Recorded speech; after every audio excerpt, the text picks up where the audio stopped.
Biipsii yookiin Kookaa-kollaa mana keenya keessa teennee oomishuuf karaa salphaan haga xumura viidiyoo kanaatitti nu faana turaa isiniin jedha hordoftootaa fi kabajamtoota keenya. Laayikii, sheer, tuqaa akkasumallee yaada keessan babbareedaa san nurraa hin qusatinaan affeerraa kenna. Assalaamu alaikum warahmatullaahi wabarakaatu. لا تستسلم، فالبدايات الصعبة تصنع النهايات العظيمة. كل طريق عظيم بدأ بخطوة مليئة بالتحديات. بسم الله الحمد لله الصلاة والسلام على رسول الله صلى الله عليه وسلم. السلام عليكم ورحمة الله وبركاته. وشما عركفوني خبجمتوتا في جالتمتوتا obboleeyyanii fi obboleettiiwwan yaba rabbi sa'aatii kanaan isin ga'e isiniin jedha. Egaa obboleeyyan kiyya nagaan bultanii yeroo ammaa kun ganama jechuudha subiidha nu bira isin bira yeroo akkam akka ta'e hin beeku. Annaa akkas obboleeyyan kiyya har'aan tana waa waliin hojjenna nafaana turaa isiniin jedha fennetti waliin akoofna. Anduraan fennettoo kanan jaaladhu garuu amma jechuudha nama fayyada namni yooma waan tokko waan isaa arge fayyadama isaallee itti cimee waan sanitti fayyadama jechuudha.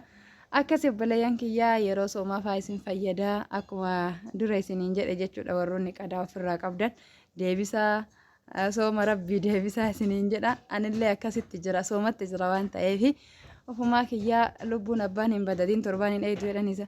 Fennettoo akaadha jedheetiin afaana turan isiniin jedha. Akkaataa fennettoo hin beektan an viidiyoo waraabadhee isin afaana turuufi malee obboleeyyan kiyya. Mee garbuu qopheeffadhe jechuudha. Kuni garbuudha. Wantoota inni qaqqabu keessaa daddarbee mataa isaa dhedheeraa kana jechuudha. Irraa tumee mooyyelleen qaba kinu mooyyes qopheeffadhee jira. Irraa tuttumeetiniin eegasii akaayee haga xumuraatitti immoo na waliin turtan inshaallah isiniin jedha. Egaa akkasii garbuu kana akkuma binne yookaan akkuma biyyaanuu erganiin akaatu hin qabnu yookaan wanni jedhee fi garbuu takka biyyumaa namaa erganii warra amma katamaa jiru takka ima bitatan. Kazaa keessaa gurgurree tottolchinee maaliifuu bishaan isa dhuyne waan ta'eef tolchinee tiniin keessaa gurree irraa miiccinee akka laphis nama hin qonne jechuudha. Akka lubbuun namallee qalbii qulqulluun dhuydutti tolchinee tiniin hojjetannaa isiniin jedha obboleeyyan kiyyaa isin kanan beeytaniif miti. Kazaa akkas obboleeyyan kiyya akkasii isin immoo tuyyuu warra jechuudha maashaallah daran kana caalayyuu beekumsa guddaa qabu. Ilmi namaa walirra beeka walirra sheekallee akkasii isiniin jedha. Mee isin jechuudha wanti gootanii viidiyoo kiyya laayikii tuqaa akkasuma koomentii illee naa kenna jirta yaada gaggaarillee yaadni keessan obboleeyyan kiyya wallaahi anaaf humna akkuma duraan isiniin jedhe. Rabbi yaada muraada keessan isinii haa guutu. Asitti immoo baabaan kiyya tokko hin rafaa tokko immoo na bira taa'ee waan an hojjedhu laala jechuudha. Akkasii olmaan kiyya guyyaa irraa kana fakkaata hagammaatitti jechuudha.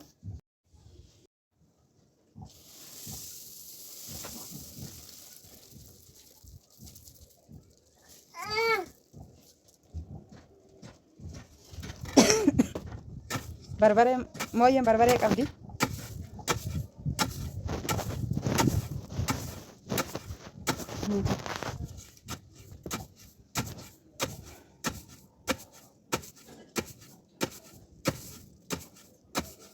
Abba baba Aziza Abdul Azizi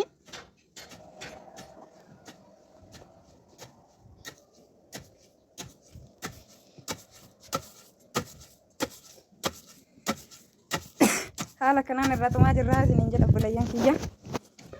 Asitti qoraan qopheeffadhe qoraaniin akka ofii qaba istoofii jecha istoof irratti hin akaanii eelee qopheeffadhe obboleeyyan kiyya.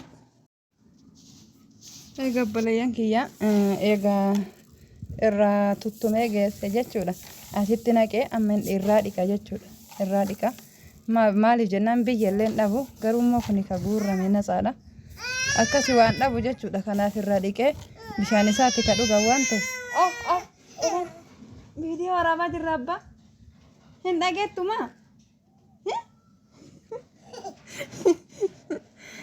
Akkasii callisan biittimee jennaan hin duran dhageenye akka viidiyoo waraabaa jiru.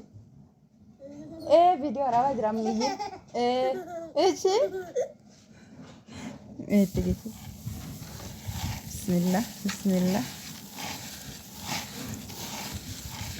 Akkana qabee silqii gana. Sagalee tanas beekama balleessuudhaaf ni jala haala kanaan kaameeraa wawwaraabaa jira.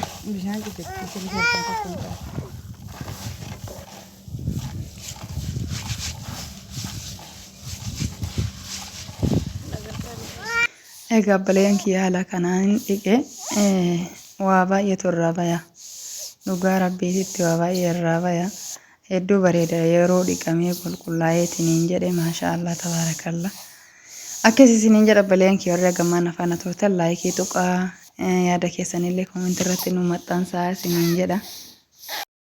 Kana amma dhiqee geesse irras deebise mee warroonni jechuudha yeroo garii akkasumatti akaayannaa miti. Mee ilaala bishaan kunii keessa jalaa ba'e jechuudha. Abadan xuriin dhabu. Horii irra deemaa horiin yeroo ayyiidu jechuudha waa baay'eetu jira faltii buusaa maal jedhaa wanni birillee akkasii walumaa galatti yoo dhiqatanii jedhan immoo dhiqanii jedhan maashaallah qalbii nagaa qalbii qulqulluutiin dhugabbaan illee jechuudha. Akkasii waan salphaaf jecha balleessuu hin qabnuun isiniin ibidda qabsiifadhe hordoftoota kiyya. Eelatti xiyyaarra kaadhee itti fufuu qofaa isiniin jedha.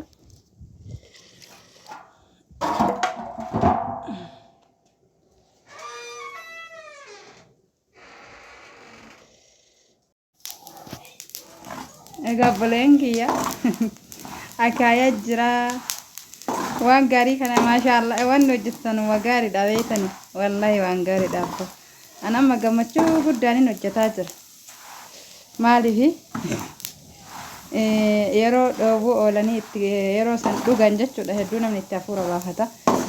Kaza akkasiin isiniin jedha kan inshaallah isinillee gaafa biyya keessanitti deebita wantoota gaggaarii waan achitti agartanillee waan uummanni asitti dalagatullee hin dalagattan. Ishkana maal godhaa ibidda jala deemaa oola akkasuma maal godhaa midhaan guballee hin jedhina.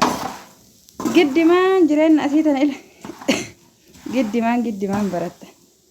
Namni hin beeknellee wallaahi hin barata. Waan jibbanillee nama duran fenneettu afaanumatti of hin kaleessu. Afaanumatti isima jibba malee. Sila namni garaan nyaatu jedha laala wayitee akkasitti midhaan nagayaa kana guggubeetiin hin cilee godhu. Akkasii ibidda jalatti dhooggataa jira. Ibiddallee akka malee jala shimingoone itti duraa san baay'eedhaan garuu laafamaan akaayaa jira isiniin jedha.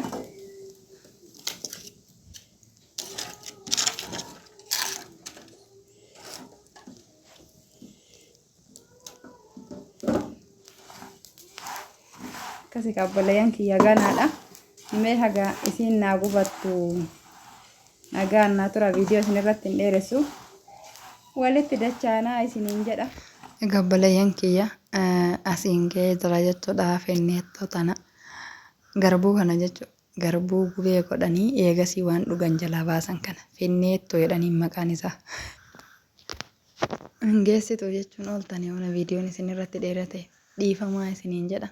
Dafee gubatuu dide kanumaa fi naga kiyyatti ari'ammaa viidiyoo bara ari'aa jira. Akka isinitti hin dheerinne jedhe ari'aa jira. Akkasii bakka xiqquma tana caalaa itti dabalee osoo dhamti keessaa dhumne irraa hara. Egaa kana ammoo bishaan qopheeffadhee asitti distii kanatti naqee irra kaa'ee distii kanatti ol guutatiniin koysisuu ture jechuudha. Yeroo sanitti waraabne silkiin irratti dhaabbattee obboleeyyan ani ifaan hin jiru. Isuma dhugaa kan waraabe kana jechuudha. Eega bakka waa hunda geessee jedhe qimamii garaagaraallee itti fayyadame ani yeroo baay'ee jechuudha burtukaana fi loomii julijuuzii koolaa jechuudha. Kookaa kanuma fenneettotu jira isa san itti naayidha jechuudha. Namni waan garaagaraa waan fedhe itti fayyadamuu danda'a. Garuu anarraaf qimamii shaayii girfaa jechuudha. Girfaa fi julijuuzii kan fenneettoo gurraacha kanaa fi bakka haylii isaan fayyadame jechuudha. Urgaan isaa baay'ee bareedaadha.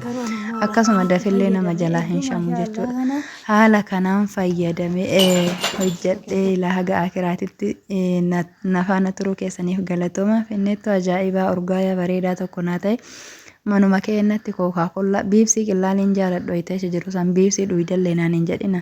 Hin dhuguumi rabbi isinitti hin ergin isiniin jedha.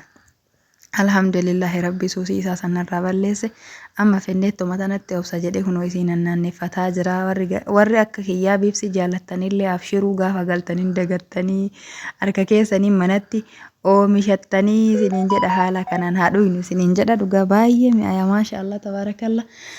Akkas obboleeyyan kiyya wantoota akkanaa akka deddeebi'ee hojjedhuuf anillee finnaana goobazii bakka naamusaan yookaan qulqullinnaan kana daran akka hojjedhuuf viidiyoo kana baala laayikii tuqaa yaada keessanillee babbareedaa sannaa kenna aga viidiyoo biraatti walitti deebinuu chaawu.